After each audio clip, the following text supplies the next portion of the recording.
Complacency is the enemy of change. For organizations that are doing okay, what is the catalyst for them to change? When it comes to creativity and innovation, it's the past success that creates this complacency, what I call innovation gravity. Are you able to defy gravity? I'll be right back. This is the Killer Innovations Podcast with Phil McKinney. Keep in mind that the information and opinions expressed in this podcast are Phil's, and Phil's alone, and they don't necessarily reflect those of his past, current, or future employers. Now, here's Phil McKinney. The biggest risk to innovation programs is success. Why is it that companies, advertising firms, designers have such a hard time repeating a wildly successful product? What I call these one-hit wonders. We see it in people's resumes. We see it in how people are introduced at giving speeches.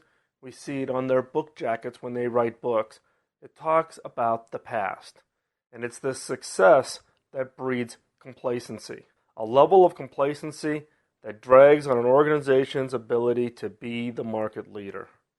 It's this innovation gravity that's a drag on successful organizations. So, how do you defy gravity? Well, the hard part is to defy gravity, you have to ignore the successes from the past. You can pat yourself on the back, then you need to move forward. Now, this is very hard to do. Once a team has achieved a wildly successful product, they tend to dwell on that product. They're busy reading news clips. They're busy reading product reviews. They're busy reading revenue successes from this new product or service that gets created. And it's natural to become complacent when you've had these successes.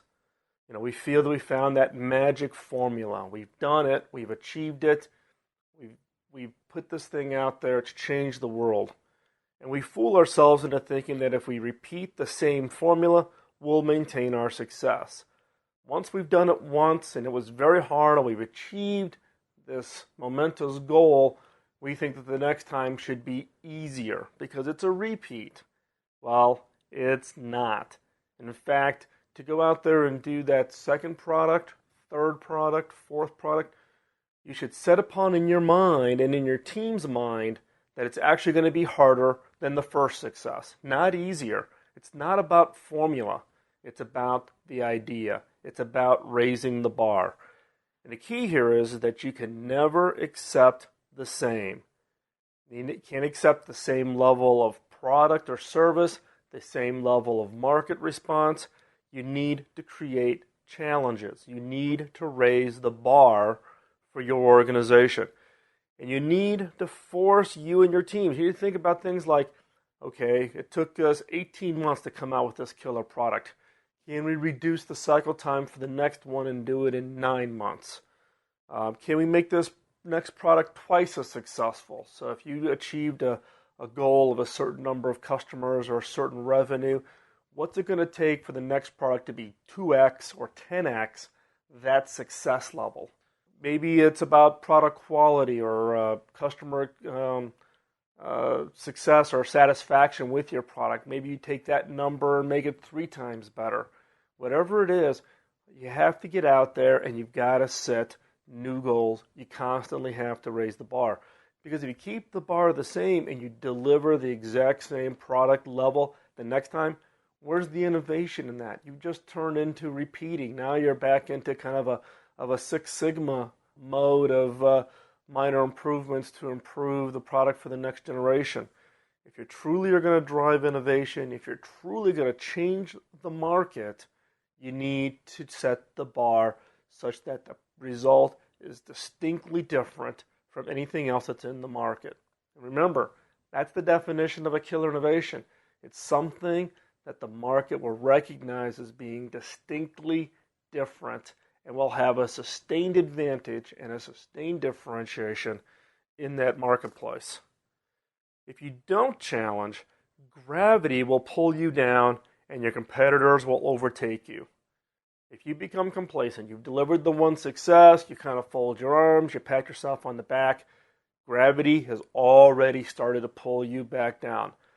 And what happens is your competitors are now going to strive to hit the innovation level that you've just hit and to exceed you.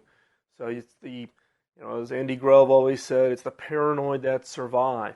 You have to recognize that when you set the new bar, when you achieve that new level of innovation, you've got companies that are right on your tail. They're right on your back, and they're going to overtake you.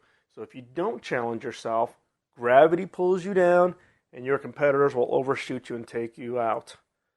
If you can't find it in you to push and challenge yourself, to fight against the innovation gravity, then one, consider taking an extended break.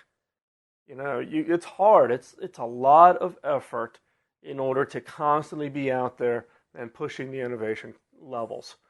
In some cases, you just need to take a break. Look at Steve Jobs.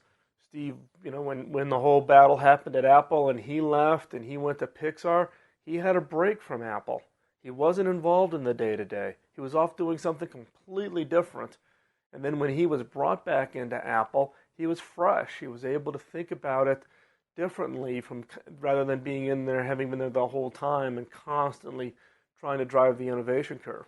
I can look back on my own career where I've gone through radically different careers and radically different job functions, starting off with software development to doing Big Six level management strategy consulting, to being a CIO, to now being a CTO. It's those challenges that keep you fresh, not getting complacent and think that you're going to be in the one job for the rest of your career and that's what you're going to do. So if you can't fight against it, one, consider taking an extended break, and two, switch to doing something you know nothing about. In this case, you'll be forced to push yourself, to learn, and to challenge the status quo. If you've been in the job, you've been in the same industry for long periods of time, you tend to become even more complacent. The industry gravity is pulling on you.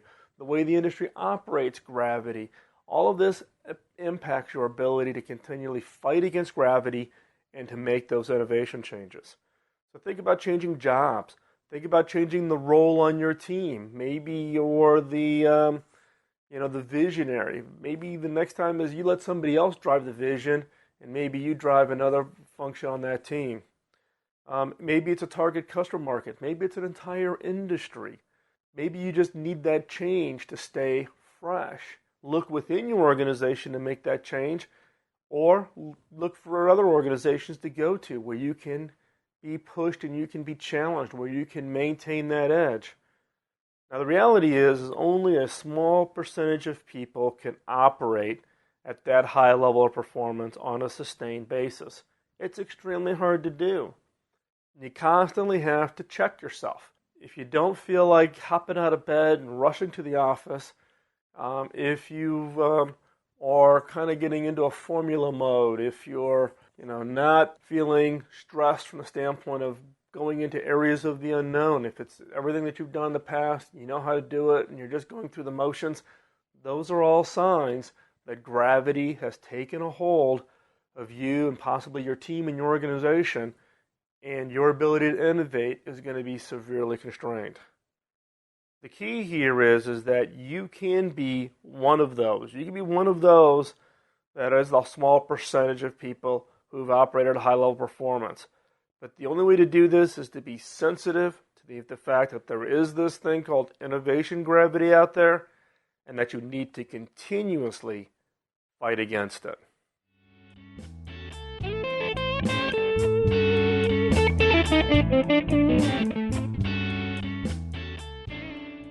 This week's killer question will hopefully keep you and your team challenged, avoiding the innovation gravity. So this week's question is, what assumptions am I making on what is achievable for my project? What assumptions am I making on what is achievable for my project? Is the bar you're setting too low? Meaning, are you accepting a level of success that is too low and really too easy for the team to achieve?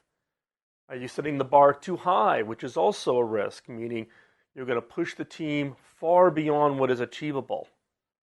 And that's a hard bar to try to determine what is too far out, what is too near.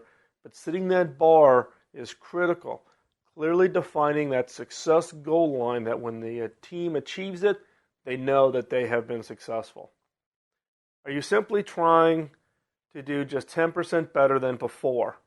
You've done a product, you've now been challenged to come up with a new product or service, and you're looking for something that's a 10% better. Why 10% better? Why not 50% better, 100% better, 1,000% better? And be honest on each assumption.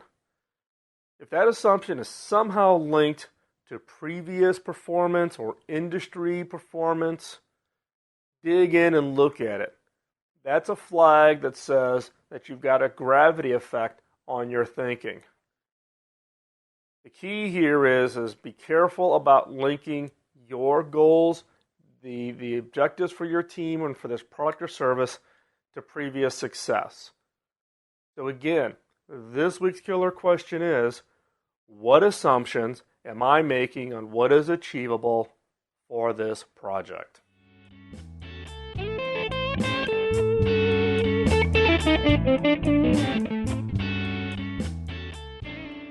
This week's closing thought is about overcoming.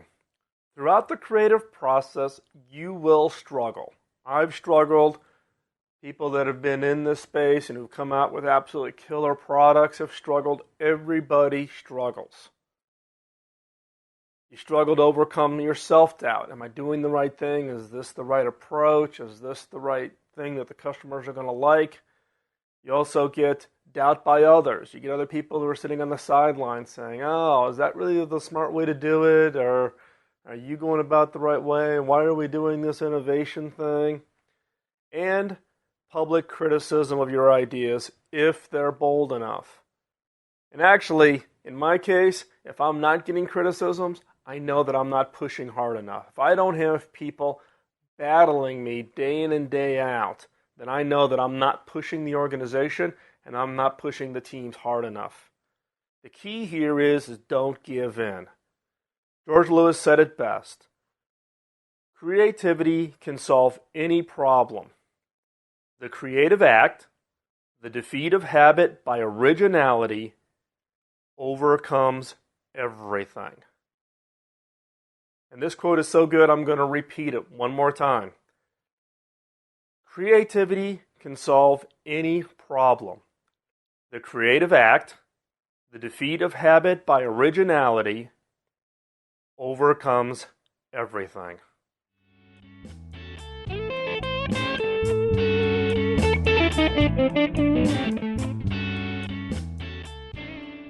Thanks for listening to this week's podcast. I know it's a little bit shorter than normal. I'm here in Hong Kong for a conference and a speech that I'll be giving. So I'm doing this on the road and squeezing it in between meetings, but hopefully the content you'll find useful. Please send your feedback at podcast@killerinnovations.com. And don't forget to vote for your favorite podcast. You can vote at Yahoo, iTunes, Podcast Alley, Podcast Pickle, or any of the podcast sites that you regularly visit when you're out there looking for new podcasts. And don't forget to also post the comments on your favorite podcast while you're out there and let others know what you think. As I said, I'm in Hong Kong and we'll be in Vienna, Austria next week. If you'll be in the area, drop me an email at podcast@killerinnovations.com and let's try to get together. In fact, I'm going to be getting together with a listener here this afternoon here, Hong Kong time. Also, feel free to visit the site and click on the speaking tab, and I'll try to keep that updated on upcoming speaking engagements. I think the next one after this rash of ones that I've got on right now will be at the Consumer Electronics Show right after the first of the year in Las Vegas. Also, send me interesting links on creativity and innovation. If you find an interesting post on something that you think the rest of the listeners would enjoy, and I'll put them up on the reblog section of the website. Special thanks to Michael for the link this week. A listener sent me a link to the John Seely Brown keynote speech, which I truly enjoyed, and so I've posted that up on the reblog site. If you come across something, just send me a quick email at podcast@killerinnovations.com. killerinnovations.com, and I'll post it. Again, thanks for listening. I truly do appreciate the time that you take out of your schedule to listen to the podcast and give me feedback. We'll talk to you real soon. Bye-bye.